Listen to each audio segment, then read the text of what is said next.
Welcome everybody. This is your course on cognition and learning for this summer. I'm excited to be here again. I've taught this course many times. I'm the one who created the online course and I've been teaching it for several years.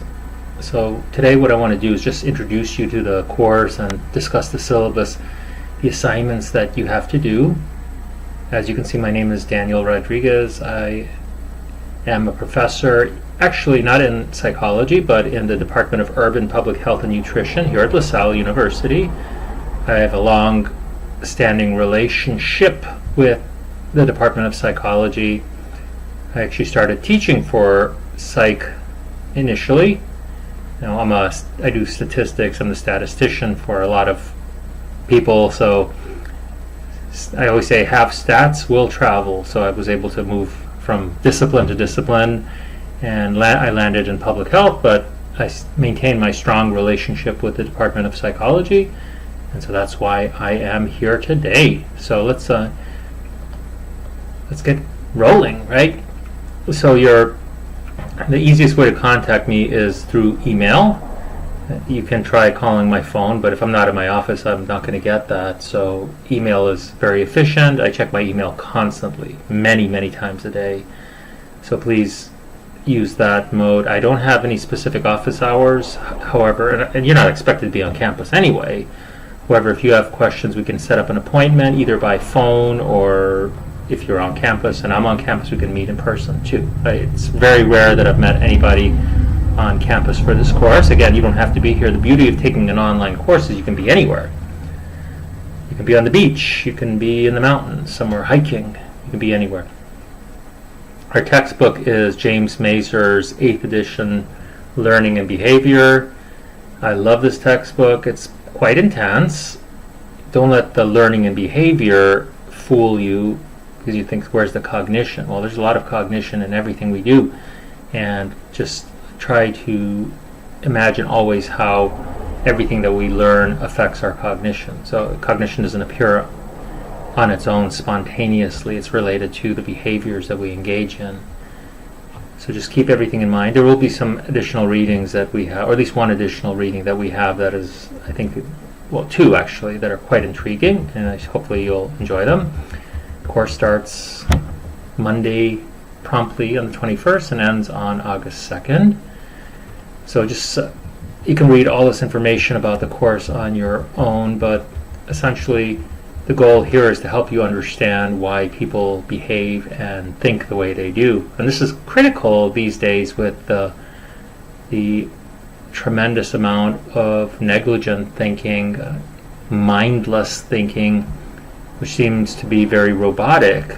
For instance, I was watching something or reading something on Yahoo. I love to read Yahoo in the morning, but I don't read the stories. I actually like reading the comments, because to me the comments are more interesting. Now, if you read the comments, you have to be prepared for some very vile comments, because there are people who are very angry these days, and they love to express themselves. They feel like they're able to express themselves freely in a very angry fashion, and that, hey, they're protected by freedom of speech, right? So that's okay, obviously. However, there are consequences to one's speech, which some of these individuals are clearly not in tune with. You can speak whatever you want, but if you insult somebody, you have to pay the consequences. In the private sector, because freedom of speech doesn't govern the private sector, it governs our relationship with our government. But there seems to be a lot of very robotic thinking. Like, for instance, if again, I'm looking at comments, you see vile comments, particularly aimed at people like Michelle Obama, Serena Williams. If you ever see a story about Serena or Michelle Obama, I urge you just to understand the human psyche of our times, the spirit of our times, the zeitgeist. Read through those comments and please understand that there are some very sick-minded people out there, and I find those comments being very vile. I'm not going to even begin to mention what I read. Or if you see gun violence, like for instance, we had a recent gun incident in Texas. The comments were just like amazing. They're trying to ignore anything to do with guns being the source of the problem. It's not the only problem. There are many problems, but people behave in ways that are very seemingly pre-programmed. Those are based on learning and adaptations. So that's not just somebody coming up with these new cognitions out of the blue. They learn that from people to whom they're exposed, and try to parrot those behaviors because they're rewarded for those behaviors. So you'll see a lot of learning occurring in the way we conceptualize events today. It was interesting that after this recent incident in Texas, a man appeared in front of that school carrying a gun in a holster with I think he had an American flag, but he also had a Donald Trump MAGA hat and saying, "Make America Great Again." People say, well, how's that going to work? He said, I don't know, make America great again. So again, non-thinking behavior that is learned, and it's rewarded by his group, whatever that group may be, so that his behavior is, to this individual, seems to be okay. Whereas to the mainstream, it's not. Because who'd carry a gun to a place where people were just shot? That doesn't seem right. So our cognition is tied very, very strongly to what we learned. And one of my goals for you all is to be able to analyze, and here's the key though, objectively these behaviors. I'm not asking you to take political stances or say somebody is just right or wrong. But we want to understand people so we can help people. So that's what I would like you to be able to do. So I want you to take this tremendous knowledge you'll gain from this text, and believe me, it's a pretty intense textbook. Get the knowledge and use it to help people change behaviors, whether it's maladaptive cognitions, whether it's some kind of substance abuse, physical violence, violence against women, or anything. That's what we would like to do. So we'd like to help people behave better, and we'd like to manage their behaviors. That's why you're in college, to get your master's. You're aiming towards this helping profession. So this is an internet-based course. A lot of what you normally would do in a classroom in person does not apply here. However, I do expect you to be an active participant. So it's up to you to follow the course carefully. So I'll be posting a lot of announcements. I work through announcements. I don't send out emails. I send announcements out in Canvas, and you have to look at those announcements. Those announcements will include, for instance, this video. As you obviously are watching it, you were using my announcement mode of transmission. So you need to get used to that, and you need to check constantly, because I will make changes and I'll do spontaneous things which are part of my personality. So I'll just do that, and I want you to be ready. In terms of how our sessions work, we start every Monday morning promptly at, I should say, 12:01 a.m. or 12 a.m. and end the following 11:59 p.m. on Sunday. So it goes from Monday through Sunday. So and all of your assignments will be due at 11:59 that following Sunday. You'll see the syllabus in a moment. I'll be presenting videos. I might do, well, actually I will do accompanying PowerPoints and other information.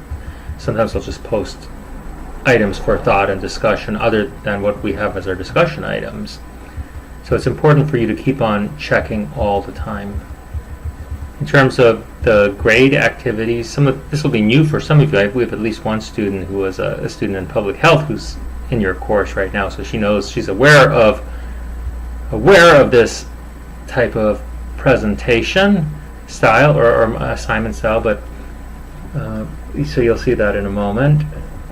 Participation is a big part of any online course because, hey, I don't know what you're doing during the day. I can't see you, so you can't see me. It's also part of what makes this course beautiful, because since I can't see you, I just judge you based on your product of your work. And that's what we should always do to everybody. We should judge everybody based on the quality of their work, other than any other superficial nonsense. But I can monitor your participation. So I'm like Big Brother. I can see everything that you do, and I can count how many minutes you spend, and I will. So please make sure you're spending time by answering discussions. So there'll be different kinds of discussions that you'll have to respond to, whether they're this week introductions, or in future weeks there'll be thought-provoking discussion items. I like to think they're thought-provoking.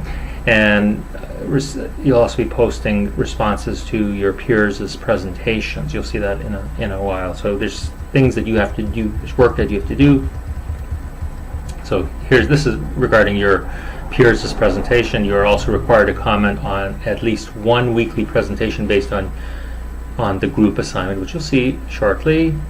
This means you must look through all the work submitted that week and respond to at least one that strikes your fancy. Okay? And what is that weekly assignment? I'm glad you asked. Okay, so let me just go ahead and read this to you here. So each week for 8 weeks, one member of your group will identify a peer-reviewed research article, not a literature review, that is specific to a topic covered in the chapter being reviewed that week. Yeah, a peer-reviewed research article. Okay, just one, yeah. That week, and prepare a short summary of the research article. The reason I have to read that is because I do this a wide variety of these types of assignments. Thus, for instance, for the week of June 11 through June 17, each group will present an article related to classical conditioning. The party responsible, so you're going to be in a group, and what you have to do is you have to figure out who's going to present each week, so you can divvy it up to make sure this task goes well. The party responsible for preparing the summary that week will find an article pertinent to any topic covered in chapters 3 and 4 that week. The summary should include a background information. This is basically writing an abstract, right? But you can't use, of course, the abstract that's already written. Background information, what is the motivation for the study, the aims of the study, generally identified in the last paragraph of the introduction. By the way, this is a good time to learn how to read research articles. Remember, the last paragraph of every research article, that's where you find the research questions. The methods used, including participants and procedures, the results and a discussion of the study, and how the findings relate to working with clients. That's more important than anything. Each group member will most likely do 2 reviews across the course, although this should not matter, as the key is teamwork. The responsible party must specify how the article reviewed relates specifically to the topic of that week. One sentence only, separate from the summary, not included in the word count. Okay, so make sure you understand all these parameters. So I'm very strict about your performance in these parameters. Summary must be no longer than 300 words, and this is the difficult part, because I'm giving you a very short word limit, because if you continue in this field, you'll learn that word counts are very critical, and they can actually influence whether or not a manuscript is accepted for publication, or a proposal is accepted for a conference presentation, etc. You have to get used to these word counts. The fewer words, the better. If you are not used to working with word counts, get a Twitter account and try to post something. That actually helps you improve your ability to write concisely. Please write the word count on the top right-hand corner of your write-up. If you don't do that, you will lose points. Use Arial 12-point font. If you don't do that, you'll lose points. Use 1-inch margins all around. I'll say the same thing again. If you don't do that, you lose points. Make sure that bold headings is presented above, and use double spacing. Any failure to do any of those will lose you points right away. Each student preparing the summary will post her or his summary as a discussion to be reviewed by peers. So it's going to be part of, there's a discussion item, you actually copy and paste the material onto it, or you can upload it onto that discussion. The easiest way to do this is to copy and paste the content, right? Or you can upload, blah, blah, blah. You can do a PowerPoint presentation if you want. That'd be cool.